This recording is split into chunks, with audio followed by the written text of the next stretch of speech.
ये वो सहाफ़ी हैं, ये वो शख्सियत हैं जिन्होंने जस्टिस काजी फ़ाइज़ा के लंदन वाली 3 जायदादों का सुराग लगाया था, खोज लगाया था, पता चलाया था। सबसे पहले तो ये बताएं कि ये जो लंदन की 3 प्रॉपर्टीज़ हैं, आपने इसका पता कैसे चलाया? आप तक मालूमात कैसे पहुँची? क्या आप खुद कभी लंदन गए या किसी और सोर्स से आपको ये मालूमात मिली? तो जब नहीं, मैंने जस्टिस काजी फ़ाइज़ा के बेटे का नाम आपको मालूम था? मेरी किसी से लड़ाई है ही नहीं। हो सकता है आपके जहन में होगा खबर दूंगा तो पैसे नहीं मिलेंगे, नहीं ARU पैसों को के लिए दूंगा तो पैसे मिल जाए। तो आपको कितनी रकम मिली ये मालूमात एसेट रिकवरी यूनिट को देने पर? वो अब मुनासिब नहीं है कि मैं वो अल्फाज इस्तेमाल करूं कि इन्होंने रेफरेंस के साथ उस लेटर के साथ ऐसा ही सलूक किया जैसे वो कहते नहीं है अन्य हथबटेरा आ गया। और वहीम नाजरीन, अस्सलाम वालेकुम, मैं हूँ इमरान वसीम। नाज़रीन, आज के प्रोग्राम में हमारे साथ जो शख्सियत मौजूद हैं वो तारफ़ की मोहताज हैं।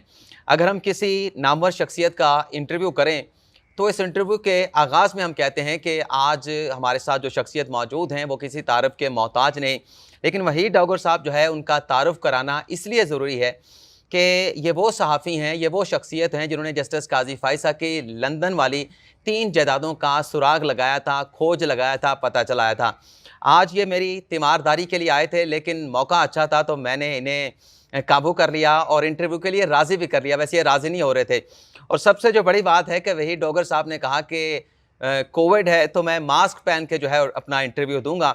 सवालों के हवाले से कहा कि आप कोई भी सवाल पूछ सकते हैं जस्टिस काजी फ़ाइज़ा के रेफरेंस के हवाले से या जो भी इससे मुतल्लिका आपके ज़हन में सवाल आता है तो आप सवाल पूछ सकते हैं। तो वहीद डॉगर साहब को सबसे पहले तो वेलकम करते हैं जनाब। आपका बहुत बहुत शुक्रिया, आप तीमारदारी के लिए आए और हमने आपको तकलीफ़ दे दी कि आप इंटरव्यू दे के जाएंगे।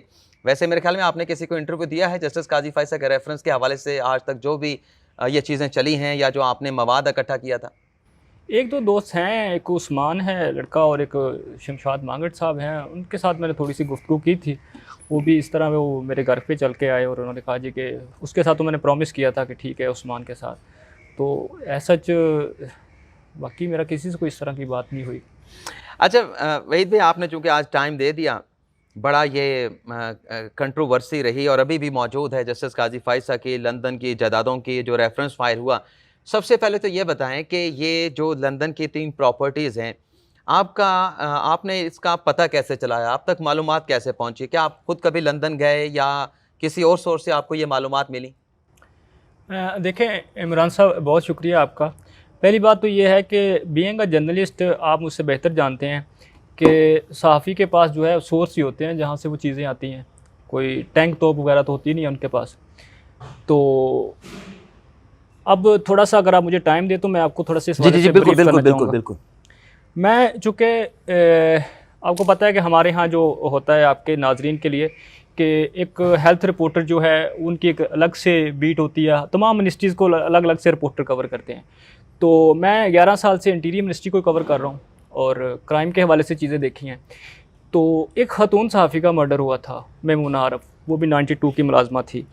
तो उसके बाद काफ़ी चीज़ें, आपको पता है कि प्रेस क्लब की सियासत में भी थोड़ा सा शकील करार साहब जो हमारे क्राइम रिपोर्टर्स के प्रेसिडेंट हैं, तो उनके साथ हमारा उठना बैठना रहा, अभी भी है।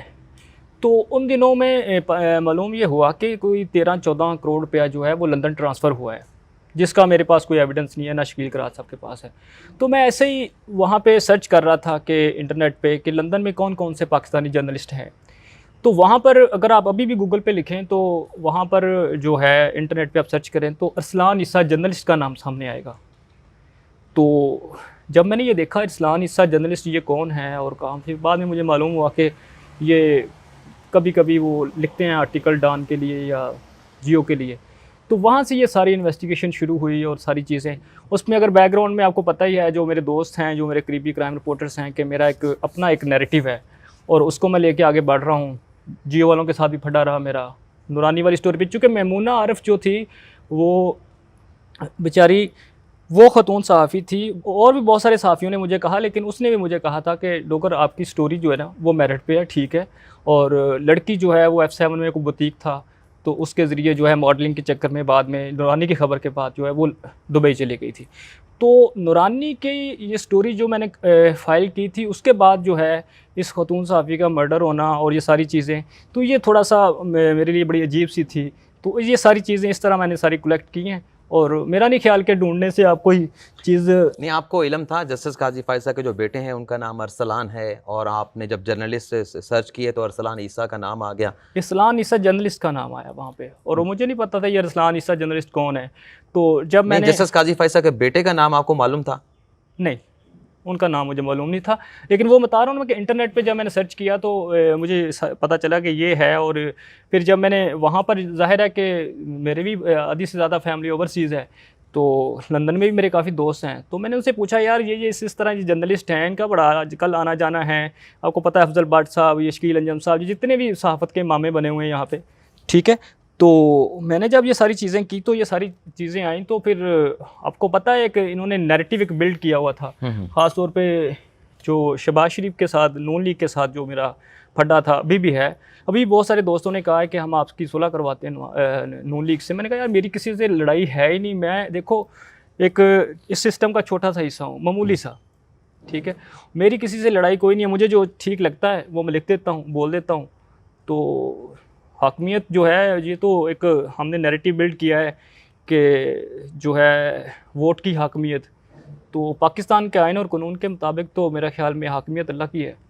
अच्छा ये बताएं कि आपने ख़बर तो फाइल नहीं की, आपने एक कंप्लेंट फ़ाइल कर दी एसेट रिकवरी यूनिट में, और जब ये एक बॉडी बनाई गई, एक प्लेटफॉर्म बनाया गया, तो कहा गया था कि जो भी शख्स मालूमात फराहम करेगा उसे 10-15% जो है वो उस प्रॉपर्टी का, उस करप्शन की रकम का जो है उसे दिया जाएगा। तो आपको कितनी रकम मिली ये मालूमात एसेट रिकवरी यूनिट को देने पर? सर पहली बात तो ये है कि मैंने ARU के तमाम जो बाइलास है वो पढ़े थे, मेरे नॉलेज में थे। यहाँ तक कि आपने अभी कहा है कि आपने खबर फाइल नहीं की और आपने एक कंप्लेंट फाइल कर दी। ये हो सकता है आपके जहन में होगा खबर दूंगा तो पैसे नहीं मिलेंगे, नहीं ARU को दूंगा तो पैसे मिल जाएंगे। पैसे के लिए तो मैंने किया नहीं, अल्हम्दुलिल्लाह, अल्लाह का शुक्र है। लेकिन ये जो अहमद अली नूरानी जो थे ना जर्नलिस्ट, आजकल अमेरिका में बैठे हुए हैं ये सारे NGOs वाले, तो इनकी स्टोरी से मैंने एक चीज़ सीखी थी कि इस तरह की स्टोरी फाइल करो ना, तो अगर आपका जो मीडिया हाउस मालिक है, ऑनर है, वो तरदीद छाप दे ना, उसकी तरदीद आ जाए, तो उस केस की, उस स्टोरी की कानूनी हैसियत ख़त्म हो जाती है। तो इसलिए मैंने मुनासिब समझा कि एक तो नाम सीगा राज में रहेगा, ठीक है, जो कि इन्होंने नहीं रखा, और वो अब मुनासिब नहीं है कि मैं वो अल्फाज इस्तेमाल करूं कि इन्होंने रेफरेंस के साथ, उस लेटर के साथ ऐसा ही सलूक किया जैसे वो कहते नहीं है अन्य हथ बटेरा आ गया, ठीक है। और खुदा शाहिद है कि मैंने ना कभी पैसे की किसी से डिमांड की है, और ना कभी किसी से पैसे की उनको कहा है कि ये आपके ये बाइलास थे। हाँ, मुझे एक चीज़ का अफसोस ज़रूर होता है, ठीक है। अभी रिसेंटली जो इन्होंने अपील फाइल की है क्यूरेटिव रिव्यू, उसमें इन्होंने, हालांकि मैं सुप्रीम कोर्ट में 1 दफ़ा नहीं 2 दफ़ा 3 दफ़ा पेश हुआ हूँ उसी केस में, आप अटेंडेंस चेक कर सकते हैं मेरी। तो वहाँ पे मैं अपने घर का एड्रेस दे के गया हूँ इनको। गवर्नमेंट ने जो है वहाँ पे मुझे रिस्पोंडेंट बनाया और उसमें मेरा ID कार्ड नंबर लिख दिया। हालांकि इनके ARU के बाइलाज हैं कि नाम सीगा राज में रखा जाएगा, ठीक है। अगर ये ARU वाले, गवर्नमेंट जो है वो अपने बाइलाज की, आइन और कानून की जो इन्होंने पैरामीटर सेट किए हैं, तो उसकी खिलाफ वर्जी कर रही हैं, तो फिर दूसरों से एक कैसे कह सकते हैं दूसरों को कि आपने ये गैर कानूनी काम किया है? तो आपने तो ये सोचा था ना कि नाम भी सीगा राज में रहेगा और एक मालूमात जो है वो रियासत पाकिस्तान तक या हुकूमत तक पहुंच जाएगी, कोई एक्शन होगा, कोई कार्रवाई होगी। तो आपका नाम तो सीगा राज में नहीं रहा, आपको तो रिस्पोंडेंट में शामिल कर लिया गया, रेफरेंस में भी आपका नाम लिख दिया गया, किस तरह से ये मालूमात हासिल हुई। तो उसके बाद अब क्या आप सोचते हैं कि आपको ये कंप्लेंट करने के बजाय, क्योंकि आपको तो पैसों से दिलचस्पी भी नहीं थी, इनामी रकम से भी नहीं थी, तो क्या कभी जहन में ऐसा ख्याल आया कि आपको बीइंग ए रिपोर्टर, क्योंकि रिपोर्टर का यही काम होता है ना कि चीज़ों को डॉक्यूमेंट करना, और यही खबर जो सहाफ़ी की होती है वो FIR होती है, एक थाने में होती है, एक आप FIA में ले लें, दूसरी आप नैब में ले लें, मुख्तलिफ उसकी किस्में हो सकती हैं। तो रिपोर्टर की तो खबर ही FIR होती है। तो आप कभी सोचा अपने जहन में कि मैं अगर ख़बर फाइल कर देता तो ज़्यादा मुनासिब था? नहीं, इस बारे में मैंने कभी ख्याल नहीं किया, चूँकि उसकी वजह यह है कि यहाँ पे कोई किसी के साथ स्टैंड नहीं करता, ठीक है। और जाहिर है कि मीडिया हाउस का जो ओनर है, कोई भी है मीडिया हाउस, उसने इन्वेस्टमेंट की है करोड़ों अरबों रुपए की, तो वो तो कभी भी इस तरह की जो खबर है उससे जो है वो अपने अदारे को नुकसान तो नहीं पहुँचाएगा। रिसेंटली आपको मालूम होगा कि मैं जिस तरह फायर हुआ हूँ बोल TV से, ठीक है। तो कोई किसी का बोझ नहीं उठाता, यहाँ पे अपनी जंग खुद ही लड़ना पड़ती है और अल्हम्दुलिल्लाह मैं लड़ रहा हूँ।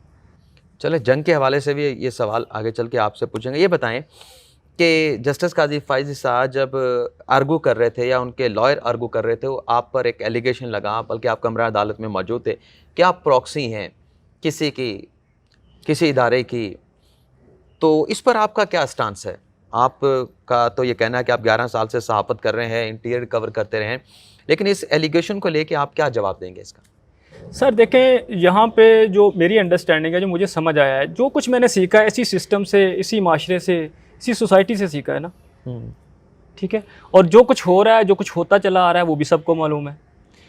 जो इंसान, आप नेशनल प्रेस क्लब के मेंबर हैं? अल्हम्दुलिल्लाह काउंसिल मेंबर हूँ। अगर इनमें अखलाकी जुर्रत है, ये जितने भी इधर यहाँ पे सहाफ़त के मामे आए थे, एप्लीकेशन, ये अफसर भट्ट नामी कोई सहाफ़ी हैं, मैं तकरीबन 2014-15 से हूँ।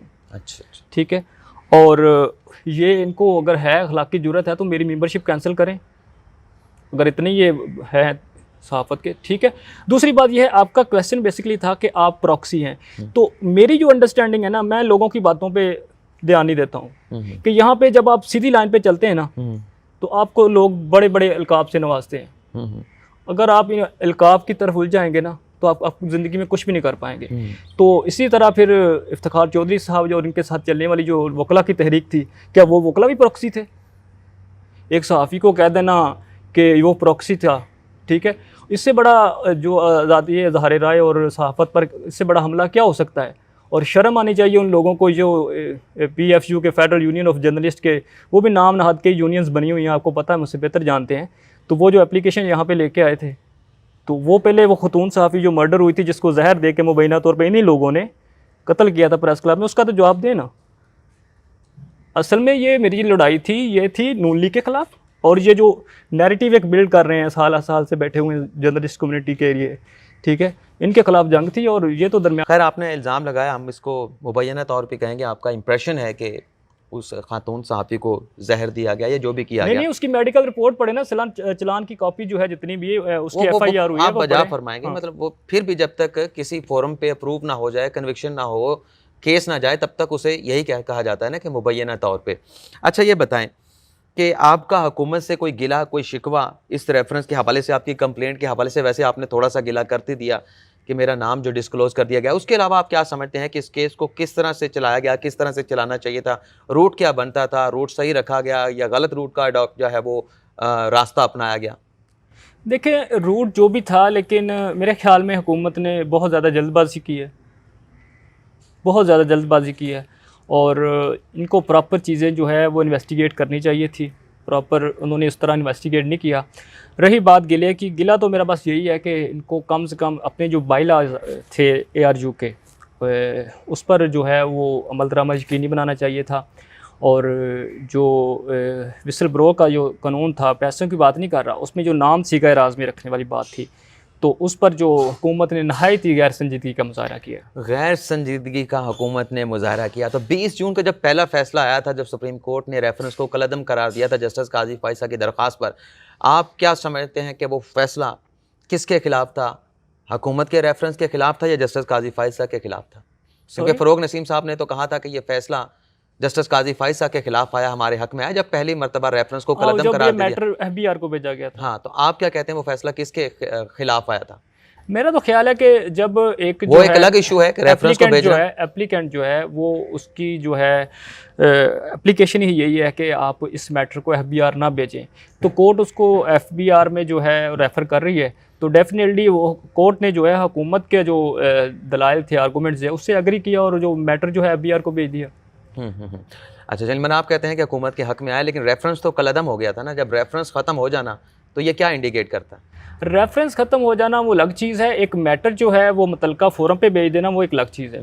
तो मैटर तो मैंने आपको बताया ना, रेफरेंस जो है, जिस तरह इन्होंने शहजाद अकबर साहब ने जो है वो जल्दबाजी की, उधर से फ़ोन किया, उधर से फ़ोन करके ये करो वो करो, ठीक है, जल्दबाजी में जो प्रॉपर चीज़ें होती हैं कि आप एक लेटर भेज रहे हैं FBR को या FIA को, किसी को भेज रहे हैं, वहाँ पे डायरी नंबर, कंसर्न, जो सारी चीज़ें हैं वो होनी चाहिए। इन्वेस्टिगेशन के ये कौन सा कानून है जी, ये कौन सी इनके पास वो कोई गिद्दड़ सिंगी है कि 3 दिन में इन्होंने इन्वेस्टिगेशन मुकम्मल कर ली?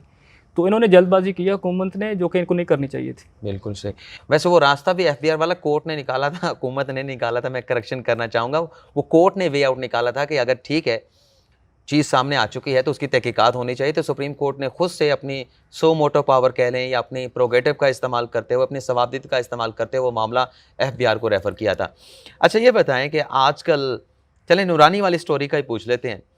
नूरानी वाली स्टोरी में, क्योंकि आपने खुद जिक्र कर दिया, नूरानी वाली स्टोरी में आपने जिक्र किया कि उस पर जो हमला हुआ वो लड़की के भाइयों ने किया, तो कहीं कौन से लड़की के भाइयों ने किया? मतलब ऐसी कोई खबर थी आपकी मेरे ख्याल से। अच्छा ठीक, मुझे नहीं पता चलते कौन सी हैं, लड़की है। हाँ चले चले। मुझे नहीं पता, मैंने जो खबर थी जो हाँ, आपने दी ठीक थी, है, आगे चले। आपको लगता है क्योंकि इंप्रेशन फिर बाद में जब मार्केट में बातें होती हैं कि वही डोगर साहब इस्तेमाल हो गए और बाउंस कर गई उनकी स्टोरी, ठीक है, क्या कहते हैं? क्वेश्चन मुकम्मल हो गया आपका? हाँ। अहमद नूरानी साहब के ऊपर हमला होता है शक्करपड़िया के नज़दीक, थाना अपारा का वो चेक पोस्ट थी वहाँ पे, यानी कि 500-600 गज के फासले पे वो हमला होता है चेक पोस्ट से। पुलिस वाले उधर खड़े होते हैं। इतनी अंधेर नगरी तो नहीं है कि बंदा रोड पे खड़ा होकर किसी को फैंटी लगा दे, क्योंकि इंसान जब रिएक्ट करता है ना, वो उसकी कोई ना कोई वजह होती है। पसंद सरकारी गन से फायर ऐसे नहीं निकलता। हम तो पुलिस वालों के पीछे चढ़ जाते हैं ना, किसी के पीछे ये फायर मार दिया जी, सरकारी गन से फायर ऐसे नहीं निकलता। और कोई किसी को रास्ते में रोक के ऐसे आसानी से मारता भी नहीं है। यहाँ पे इज़्ज़त, लोगों की इज़्ज़त आबरू का मसला, वहाँ पे लोग रिएक्ट करते हैं। तो वहाँ पे जो सारी चीज़ें अभी तक रिपोर्ट हुई, जंग अखबार में वो जो उनके 2-3 हैं, वो नौसरबाज साहबी, उन्होंने बहुत कुछ लिखा। इनकी तमाम तो जो स्टोरीज़ हैं वो एक 1 to 5 और एक यामा मोटरसाइकिल के गिर्द घूम रही है। कल्टस गाड़ी को क्यों छोड़ रहे हैं बीच में? ये मतलब कल्टस गाड़ी में वो मुद्दा था ना, लड़की थी ना जिसको इसने वो शमशाबाद है वो स्टॉप से उठाया था, ठीक है, ये सारी चीज़ें मेरिट पे थी। अब मुझे ये बताएं, वही डोगर गलत है, वही डोगर की स्टोरी गलत है। रियाज मलिक को क्या तकलीफ थी या क्या प्रॉब्लम थी? वो प्रॉपर्टी टाई कौन है, उसको क्या लगे छोटे मोटे सहाफ़ियों से? मलिक रियाज, मलिक रियाज वो फ़ोन करके कह रहा है कि इसको फ़ारग करो स्टोरी को और इसकी तरदीद छापो, ठीक है। उस वक्त मैं जिस अदारे में काम कर रहा था, मोहसिन बेग साहब, आप उनसे पूछ सकते हैं, आप रियाज मलिक से भी पूछ सकते हैं, मलिक रियाज, हाँ मलिक रियाज, आप उससे भी पूछ सकते हैं कि भाई आप अगर वो स्टोरी उस रिपोर्टर की गलत थी, आपका क्या इंटरेस्ट था उसमें?